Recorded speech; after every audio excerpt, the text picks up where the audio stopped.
내 이름은 지혜이고 27살입니다. 저는 부산에서 자랐습니다. 어릴 때부터 제 삶은 도전으로 가득했지만 어머니께서는 항상 강인함과 최선을 다하라고 가르쳐 주셨습니다.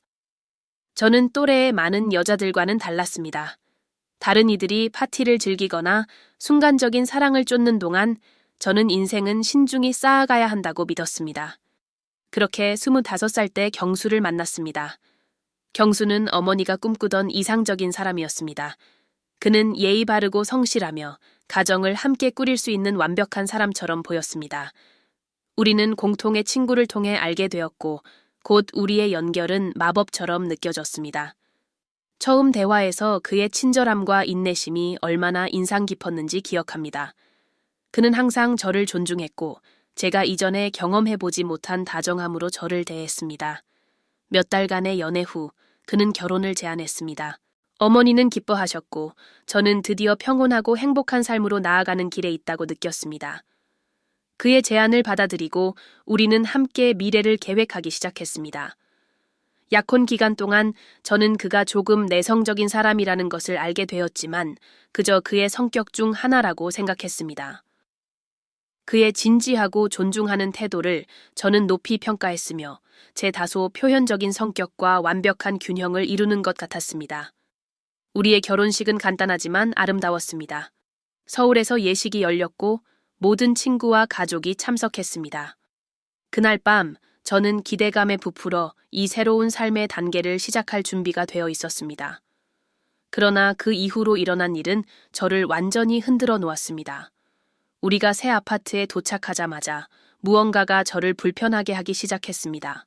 경수가 저를 바라보는 눈빛이 변해 있었습니다. 더 이상 제가 알던 다정하고 사랑스러운 남자의 눈빛이 아니었습니다. 그의 눈빛에는 무언가 설명할 수 없는 다른 것이 있었습니다. 그는 불안해 보였고 마치 자신의 내면과 싸우고 있는 것 같았습니다. 그날 밤 경수는 전에 없던 방식으로 저에게 다가왔습니다. 그의 목소리는 낮고 거의 권위적이었으며 제가 상상조차 못했던 것들에 대해 이야기하기 시작했습니다. 그는 제 신념과는 전혀 맞지 않는 욕망과 행위들을 언급했습니다. 처음에는 단순한 오해라고 생각했습니다. 저는 그에게 이야기하며 이 새로운 단계에서 서로를 더 잘 알아갈 시간이 필요하다고 설명하려 했습니다. 그러나 그는 듣고 싶어 하지 않는 것처럼 보였습니다. 그가 결국 저를 만졌을 때 제가 기대했던 다정함은 없었습니다. 그것은 저를 두렵게 하는 힘이었습니다. 여기에서 세부적인 내용은 말하고 싶지 않지만 그날 밤은 저를 신체적으로 그리고 감정적으로 산산조각 냈습니다. 제가 알던 경수에 대한 모든 것이 그 순간 산산이 부서졌습니다. 다음 날 저는 침대에서 일어날 힘조차 없었습니다. 제 몸에는 자국이 남아 있었고 설명할 수 없는 고통이 있었습니다. 그 후 사흘 동안 그는 저를 아파트에 혼자 두었습니다. 연락도 없었고 메시지도 없었고 아무것도 없었습니다. 저는 버려진 것 같고 혼란스러웠습니다. 어떻게 그렇게 다정했던 사람이 이렇게 변할 수 있을까? 그가 마침내 돌아왔을 때 아무 일도 없었던 것처럼 행동했습니다. 식탁에 앉아 미래에 대해 이야기하기 시작했고 그 끔찍한 밤은 단지 작은 사건에 불과한 것처럼 보였습니다. 그때 저는 경수가 제가 생각했던 사람이 아니었음을 깨달았습니다. 그는 자신의 삶에 대해 저를 충격에 빠뜨릴 만한 사실들을 드러내기 시작했습니다.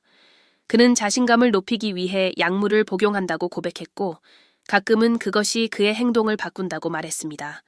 그는 그것이 마치 당연하고 기대되는 일인 것처럼 이야기했습니다. 저는 무슨 말을 해야 할지 몰랐습니다. 저는 그의 가족에게 도움을 요청하려 했습니다. 그의 어머니를 찾아갔는데 그녀는 현명하고 동정심 많은 여성처럼 보였습니다. 하지만 놀랍게도 그녀는 제가 말한 모든 것을 과소평가했습니다. 너는 이제 그의 아내야. 이런 것들을 받아들여야 해. 그녀는 마치 결혼을 유지하기 위해 무엇이든 견디는 것이 제 의무인 것처럼 말했습니다. 그 대화를 끝내고 저는 더 이상 어떻게 해야 할지 모르겠다는 생각만 남았습니다. 경수는 제가 모든 원칙에 반하는 것을 강요하기 시작하면서 상황은 더욱 악화되었습니다. 그는 우리 관계를 제가 도덕적, 감정적으로 잘못된 방향이라고 확신하는 길로 이끌고 싶어 했습니다. 제가 거절하자 그는 통제력을 잃었습니다. 논쟁 끝에 그는 제 몸을 거칠게 붙잡았고 그 순간 저는 제 안전이 위태롭다는 것을 깨달았습니다. 그 논쟁 이후 저는 그 아파트에서 더는 지낼 수 없다는 것을 알았습니다. 하지만 떠나는 것은 간단하지 않았습니다. 부산에 있는 어머니는 제가 겪고 있는 일을 전혀 알지 못했습니다. 어머니에게 전화를 걸 때마다 저는 강한 목소리를 유지하려 노력하며 제가 겪고 있는 혼란을 드러내지 않았습니다. 어머니의 건강 상태가 좋지 않았고 경제적으로 저에게 의지하고 계셨기 때문에 그녀를 걱정시키고 싶지 않았습니다. 경수는 점점 더 예측할 수 없는 행동을 보이기 시작했습니다. 가끔 그는 다정하게 굴며 이를 핑계 삼아 모든 것이 나아질 것이라고 했습니다. 그러나 다른 때는 저는 거의 알아볼 수 없는 무서운 권위적인 남자로 돌아가곤 했습니다. 어느 날 밤 그는 집에 와서 저에게 선물을 건넸습니다. 그것은 섬세한 목걸이로 평소라면 제가 아름답다고 생각했을 것입니다. 그는 미소를 지으며 말했습니다. 이건 내가 얼마나 널 아끼는지 보여주려고 준비한 거야. 하지만 제게 그 선물은 마치 저를 통제하려는 시도처럼 느껴졌습니다. 그가 저를 사려고 하는 것처럼요. 같은 날 밤 그가 잠든 후 저는 아파트를 샅샅이 뒤졌습니다. 정확히 무엇을 찾고 있었는지는 모르겠지만 어쩌면 그가 결혼 후 이렇게 변한 이유에 대한 답을 찾고 싶었는지도 모릅니다. 옷장 깊은 곳에서 저는 상자 하나를 발견했습니다. 상자 안에는 약병들과 몇 장의 문서가 들어 있었습니다. 약병들은 제가 알 수 없는 물질로 채워져 있었지만 문서들은 다른 여성들의 편지들이었습니다. 어떤 편지는 최근의 것이었고 다른 것들은 몇 년 전의 것으로 보였습니다. 그 편지들에는 공통적인 패턴이 있었습니다. 그것들은 모두 제가 겪고 있는 것과 비슷한 학대와 조종의 경험을 묘사하고 있었습니다. 제 심장은 마구 뛰기 시작했습니다. 믿을 수가 없었습니다. 사회적으로 그렇게 존경받는 남자가 어떻게 이렇게 많은 여성들에게 고통을 줄 수 있었을까요? 저는 갑자기 훨씬 더 크고 어두운 무언가의 일부가 된 기분이 들었습니다. 이곳을 떠나야 한다는 것을 알았지만 어디로 가야 할지 막막했습니다. 제 머리는 질문으로 가득 찼지만 명확한 답은 없었습니다. 그 후 며칠은 지옥 같았습니다. 저는 경수에게 제가 발견한 것에 대해 대면하려 했지만 그는 모든 것을 부인했습니다. 그는 그 편지들이 질투심 많은 전 여자친구들이 자신의 삶을 망치려고 쓴 것이라고 주장했습니다. 제가 약병들에 대해 언급했을 때 그는 격분했습니다. 내 물건에 손댈 권리는 없잖아. 그는 소리쳤습니다. 그 순간 저는 제가 완전히 고립되었다는 것을 알았습니다. 그때 저는 결심했습니다. 그 결혼을 끝내야겠지만 신중히 행동해야 했습니다. 단순히 사라질 수는 없었습니다. 그는 제가 어디에 있든 찾아낼 사람이었습니다. 저는 비밀스럽게 계획을 세우기 시작했습니다. 그가 일하러 나갈 때마다 저는 옷과 개인 물품들을 조금씩 싸서 찬장 깊숙한 곳에 숨겼습니다. 어느 날 저는 서울에 사는 어린 시절 친구 성민에게 전화를 걸기로 결심했습니다. 그는 제가 전적으로 신뢰하는 몇 안 되는 사람 중 하나였습니다. 저는 상황을 자세히 설명하지 않고 간략히 이야기했고 그는 즉시 도움을 제안했습니다. 지혜야, 이렇게 살 수는 없어. 서울로 와. 네가 새로 시작할 수 있게 도와줄게. 그는 말했습니다. 그 전화는 몇 주 만에 제가 느낀 첫 번째 희망이었습니다. 제가 결국 떠나기로 결심한 날 밤 경수는 예상보다 일찍 집에 돌아왔습니다. 그는 기분이 좋아 보였고 비싼 레스토랑에서 음식을 가져왔습니다. 우리의 결혼 2달 기념일을 축하하고 싶다고 말했습니다. 저는 몰래 숨겨둔 가방을 생각하며 긴장을 감추려고 웃음을 지었습니다. 저녁을 먹는 동안 그는 미래에 대해 이야기하기 시작했습니다. 우리가 가질 아이들과 제가 직장을 그만두고 가족에 전념하길 바란다는 이야기였습니다. 그가 말하는 모든 것은 저를 더욱 얽매이려는 시도로 보였습니다. 그가 잠든 후 저는 가방을 들고 나왔습니다. 복도를 걸을 때마다 모든 것이 도전처럼 느껴졌습니다. 제 심장은 터질 듯 뛰었고 언제라도 그가 깨어나 저를 붙잡을 것만 같았습니다. 마침내 거리에 도착했을 때 몇 주 만에 처음으로 깊이 숨을 들이마셨습니다. 저는 택시를 타고 바로 기차역으로 갔습니다. 서울로 새로운 삶을 향해 가고 있었습니다. 하지만 자유는 대가가 따랐습니다. 그 후 몇 주 동안 경수는 가능한 모든 방법으로 저와 연락하려 했습니다. 그는 끊임없이 전화를 걸고 메시지를 보내고 심지어 제 어머니 집에도 찾아왔습니다. 그녀를 휘말리게 한 것 같아 죄책감이 들었지만 돌아갈 수는 없었습니다. 그는 심지어 제가 돌아가지 않으면 나쁜 일이 일어날 것이라고 협박하기까지 했습니다. 서울에 도착했을 때 성민은 제가 머물 곳을 찾는 것을 도와주었습니다. 그것은 작은 아파트였지만 저에게는 궁전처럼 느껴졌습니다. 마침내 저는 경수에게서 멀어졌습니다. 하지만 제가 기대했던 평온함은 바로 오지 않았습니다. 밤은 악몽과 고통스러운 기억으로 가득 찼습니다. 저는 항상 뒤를 돌아보며 그가 저를 따라오는 것은 아닌지 두려워했습니다. 어느 날 밤 저는 그에게서 메시지를 받았습니다. 그것은 영상이었습니다. 재생 버튼을 누르는 동안 제 심장은 얼어붙은 것 같았습니다. 그것은 우리의 결혼식 영상이었지만 그는 그 영상을 왜곡된 거의 위협적인 방식으로 편집했습니다. 영상의 마지막에는 메시지가 있었습니다. 너는 내게서 도망칠 수 없어, 지혜. 그 영상은 경수가 그렇게 쉽게 포기하지 않을 것임을 분명히 보여주었습니다. 그는 집착하는 것처럼 보였고 그것이 저를 공포에 떨게 했습니다. 저는 영상을 성민에게 보여주었고 그는 즉시 경찰에 가보라고 권했습니다. 하지만 한국의 법체계, 특히 제 경우와 같은 상황에서는 매우 복잡했습니다. 그 당시에는 직접적인 폭력의 증거가 충분하지 않았고 제 말과 그의 말이 대립하는 상황이 될 것임을 알고 있었습니다. 게다가 경수는 영향력 있는 가문 출신이라 그를 대적하는 것이 더욱 겁났습니다. 성민이 저를 진정시키려 애썼지만 두려움은 항상 제 곁에 있었습니다. 저는 외출을 피하기 시작했습니다. 길에서 한 발자국 내딛는 것도 위험해 보였고 마치 그가 저를 지켜보고 있을 것 같은 느낌이 들었습니다. 하지만 가만히 있을 수는 없었습니다. 저는 직장을 구하고 제 삶을 다시 시작해야 했습니다. 성민의 도움으로 저는 작은 병원의 접수 담당자로 일자리를 얻을 수 있었습니다. 그 일은 소박했지만 저에게는 새로운 시작을 의미했습니다. 첫날들은 힘들었습니다. 제 몸은 여전히 트라우마의 무게를 짊어지고 있었고 다소 공격적이거나 조급한 고객들도 저를 불안하게 했습니다. 하지만 일상의 루틴은 제 마음을 다른 곳으로 돌리는 데 도움이 되었습니다. 저는 동료들과 친해지기 시작했고 특히 혜진이라는 간호사와 가까워졌습니다. 그녀는 마치 제 비밀을 공유할 수 있는 신뢰할 만한 사람이 되어주었습니다. 어느 날 밤 쉬는 시간 동안 혜진과 이야기를 나누다 저는 제 이야기를 일부 나누게 되었습니다. 자세한 내용은 말하지 않았지만 저는 학대적인 결혼 생활에서 도망쳤고 제 전남편이 여전히 저를 찾으려 한다는 것을 언급했습니다. 혜진은 잠시 침묵하더니 깊은 인상을 남긴 말을 했습니다. 지혜 씨, 당신은 생각보다 훨씬 강해요. 도망치는 게 가장 어려운 일이었을 텐데 그걸 이미 해냈잖아요. 이제 앞으로 나아갈 방법을 찾아야 해요. 그 말은 제게 약간의 희망을 주었습니다.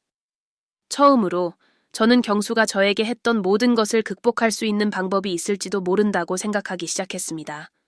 하지만 현실은 저에게 아직 자유롭지 않다는 것을 빠르게 상기시켰습니다.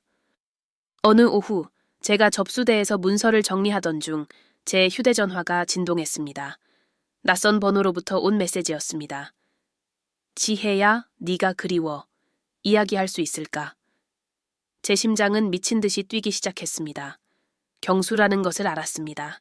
제가 답하지 않았음에도 불구하고 다른 메시지들이 연달아 도착하기 시작했습니다. 그는 제가 어디에 있는지 알고 있었습니다. 제가 어디에서 일하는지도 알고 있었습니다. 제가 쌓아가던 안전감은 단 몇 초 만에 무너져 내렸습니다. 저는 모든 것을 성민과 혜진에게 털어놓았고 그들은 번호를 변경하고 병원 상세에게 알리라고 강력히 권했습니다. 저는 그들의 조언을 따랐고 다시 일에 집중하려 노력했습니다. 하지만 메시지들은 계속되었습니다. 이제는 익명 계정을 통해 소셜미디어로 보내지고 있었습니다. 그중 한 메시지에는 이렇게 적혀 있었습니다. 너는 영원히 도망칠 수 없어. 그 후 몇 주는 두려움과 살아가야 한다는 필요성 사이에서 끊임없이 싸우는 시간들이었습니다. 어려움에도 불구하고 저는 경수가 다시는 저를 통제하지 못하도록 결심했습니다. 저는 학대적인 관계를 겪은 여성들을 위한 지원 그룹에 참여하기 시작했습니다. 그곳에서 저와 비슷한 이야기를 가진 사람들을 만났고 그것은 가장 힘든 날들을 견뎌내는데 큰 힘이 되었습니다. 하지만 경수는 포기하지 않았습니다. 어느 날 밤 퇴근 후 집으로 돌아오는 길에 누군가가 저를 따라오는 느낌이 들었습니다. 제 심장은 빠르게 뛰기 시작했고 저는 발걸음을 재촉하며 최대한 빨리 집으로 가려고 했습니다. 마침내 건물 안으로 들어가서 창문 밖을 보았을 때 모퉁이에 서 있는 한 남자가 보였습니다. 그는 후드를 쓰고 있었지만 그의 자세에는 익숙한 무언가가 있었습니다. 저는 몇 분 동안 그를 바라보았지만 그는 움직이지 않았습니다. 그가 경수일 가능성에 제 속이 뒤집히는 듯 했습니다. 다음 날 아침, 저는 보다 과감한 조치를 취해야 할 때라는 것을 깨달았습니다. 경찰서에 가서 지금까지 있었던 모든 일, 메시지, 전날 밤의 사건을 포함한 모든 것을 신고했습니다. 저를 응대한 경찰관은 이해심을 보였지만 명확한 증거 없이는 행동하기 어렵다는 점을 분명히 했습니다. 지혜 씨, 신고는 접수하겠습니다만 조심하시는 게 좋겠습니다. 외딴 곳은 피하시고 위험하다고 느껴질 때는 친구나 가족에게 도움을 요청하세요. 제가 직면한 상황에 비하면 그 조언은 부족해 보였지만 적어도 그것은 어떤 형태로든 보호로 향하는 작은 발걸음이었습니다. 같은 날, 성민은 제 아파트에 카메라와 경보 시스템을 설치하는 것을 도와주었습니다. 적어도 집 안에서는 제가 더 안전할 수 있다는 사실이 안심이 되었습니다. 그러나 상황은 예상치 못한 방향으로 흘러갔습니다. 어느 날 밤 낯선 번호로부터 전화가 왔습니다. 한 여성이었고 경수에 대해 긴급히 할 말이 있다고 했습니다. 처음에는 이것이 어떤 함정일지도 모른다고 생각했지만 그녀의 목소리는 진실되어 보였습니다. 그녀는 자신을 은지라고 소개하며 자신도 경수와 결혼했던 적이 있다고 말했습니다. 그 말은 저를 즉시 충격에 빠뜨렸습니다. 경수가 이전에 결혼했다는 사실을 전혀 몰랐고 이 새로운 정보는 수많은 질문을 떠올리게 했습니다. 왜 그는 이 사실을 한 번도 언급하지 않았을까? 은지가 나에게 무슨 이야기를 해줄 수 있을까? 망설였지만 다음 날 공공장소인 카페에서 그녀를 만나기로 했습니다. 우리가 만났을 때 저는 강하고 자신감 있는 여성을 보고 놀랐습니다. 은지는 자신의 이야기를 들려주기 시작했고 그것은 소름 끼치도록 저의 경험과 비슷했습니다. 그녀도 처음에는 경수의 매력에 반했지만 곧 그의 조종적이고 폭력적인 면모를 발견했습니다. 그녀는 경수가 자신의 삶의 모든 부분을 통제하려 했던 방법과 몇 달간의 학대 끝에 마침내 자유로워질 수 있었던 과정을 이야기했습니다. 지혜 씨, 당신은 혼자가 아니에요. 은지가 제 손을 잡고 말했습니다. 그리고 당신은 이 모든 걸 혼자서 겪을 필요가 없어요. 경수가 얼마나 위험할 수 있는지 저도 알아요. 하지만 그가 했던 일들을 폭로하고 다른 사람들을 다치게 하지 못하게 막을 방법이 있어요. 은지와의 대화는 모든 것을 바꿔놓았습니다. 그 전까지 저는 혼자서 보이지 않는 적과 싸우고 있다고 느꼈습니다. 하지만 그녀의 이야기를 듣고 다른 피해자들이 있다는 것을 깨닫자 필요한 용기가 생겼습니다. 경수는 저에게만 위협이 되는 존재가 아니었습니다. 그는 그의 길을 가로지르는 모든 여성에게 위험한 존재였습니다. 저는 그 자리에서 그가 계속되는 것을 막기 위해 무언가를 하기로 결심했습니다. 은지는 우리 힘을 합치자고 제안했습니다. 그녀는 과거에 그를 고소하려고 시도했지만 증거 부족과 그의 가문의 힘 때문에 일이 어려웠다고 했습니다.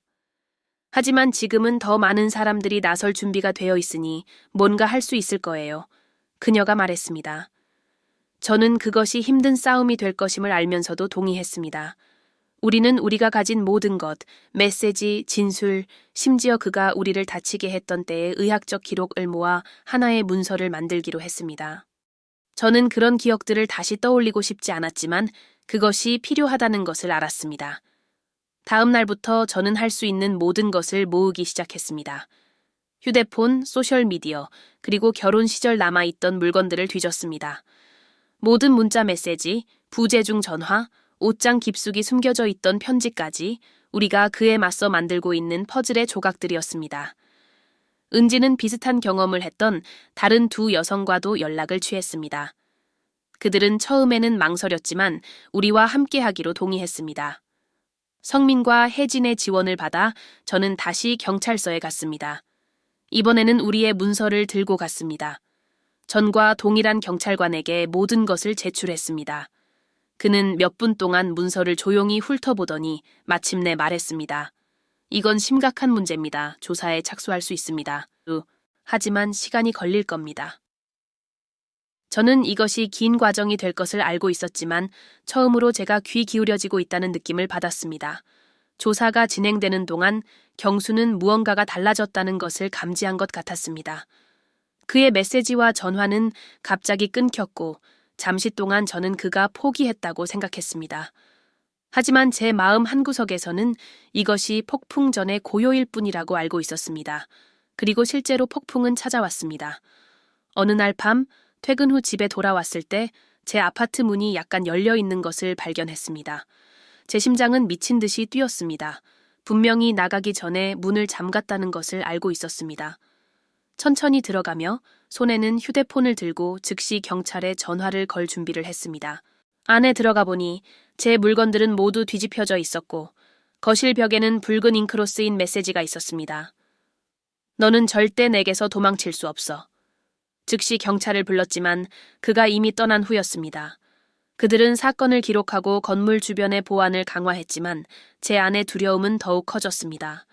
이제는 그가 더 과감한 행동을 시도할 것이라는 것이 시간 문제라는 것을 알고 있었습니다.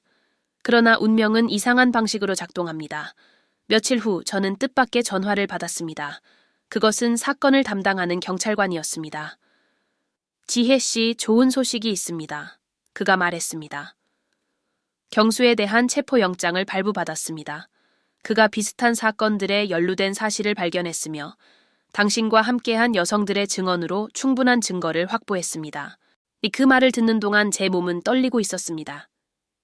몇 달간의 두려움 끝에 마침내 터널 끝에서 빛이 보였습니다. 그날 밤 경찰은 경수를 체포했습니다. 나중에 알게 된 바로는 그는 모든 것을 부인하려 했지만 그에 반하는 증거는 너무나도 많았습니다. 게다가 다른 여성들의 지원이 결정적이었습니다. 각각의 여성은 강력한 증언을 했고 우리는 함께 그의 진짜 모습을 드러낼 수 있었습니다. 하지만 경수가 감옥에 갇혀도 그가 준 트라우마는 즉시 사라지지 않았습니다. 저는 몇 달간 치료를 받으며 제 삶을 재건하려 노력했습니다.